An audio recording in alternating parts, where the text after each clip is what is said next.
Hi guys, welcome back. JR Raymond here, and I'm at the training center in TurboTech again after a long 3-week trip out on the PBA tour. We just talked about two-handed bowling and the advantages and the disadvantages to that. One-handed bowlers are still the mass majority of bowlers, so let's take a quick look at how a bowler should release the ball with their thumb. Be right back.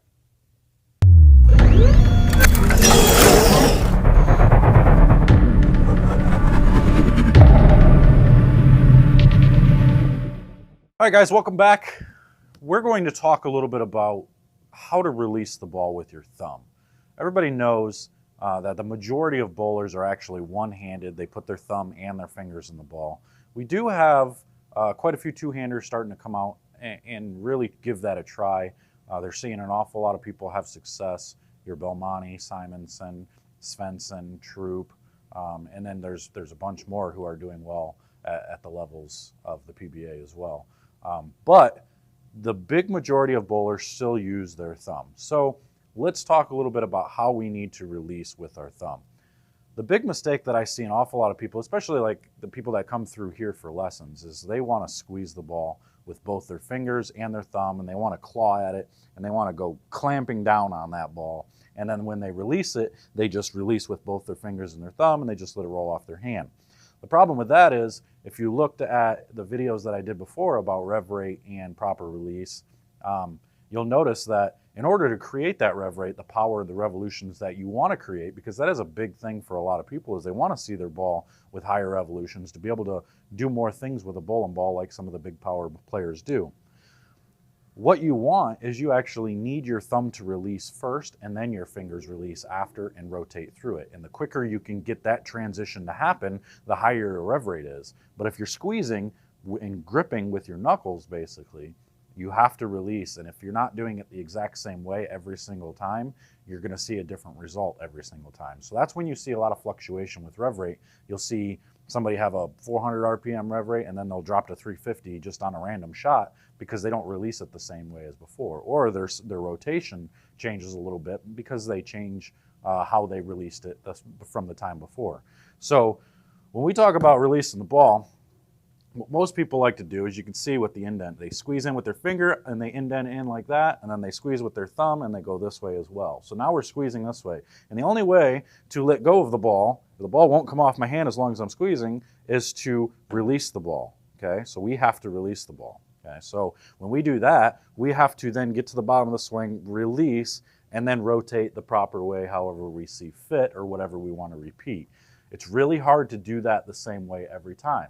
What I want to see, let me move this out of the way.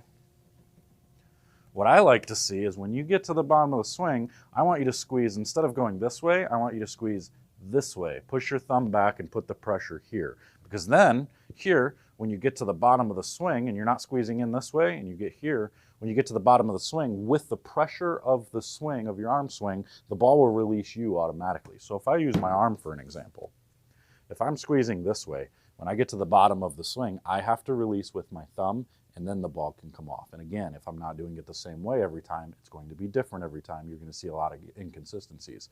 But if I'm squeezing this way with my thumb pointing backward, and I get to the bottom of the swing, the force of the swing will force that ball to come off my hand without me doing anything with my thumb.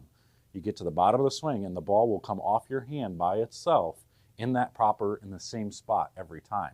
You'll want to get used to squeezing that way and putting the pressure here, so that way you don't have a ridge here that's going to hold the ball up from getting past that knuckle, because then you have to release. And I keep repeating that because I want you to understand that you don't want to squeeze this way. I want you to squeeze this way so the ball releases you. I'm sure you've had lessons at some point and somebody has said, the ball should let go of you, you don't let go of the ball. To a point, that's very true. You should be able to just get to the bottom of the swing and the ball just comes off your hand at that spot. You just manipulate where your fingers are. Now, again, the quicker you make that transition happen from the thumb releasing before the fingers, the quicker that transition happens, the higher your rev rate's going to be. So if you can master how you squeeze the ball this way, you're going to have a whole lot more success. Let's take a look at some video and I can show you exactly the difference between knuckling and squeezing with your thumb the proper way. All right, so if I take a ball, you can see I have it taped up here. This is so you can see the revolutions. So if I take this ball and I go ahead and I squeeze and I knuckle it like this, and I'm really squeezing it, you notice I'll have a hard time getting my hand to release the ball properly and doing the right thing with it. So if I go through,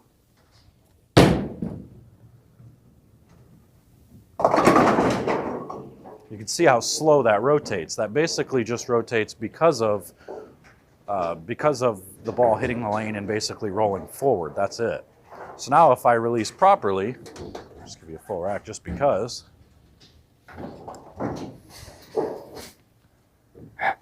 If I release properly, squeeze the opposite way,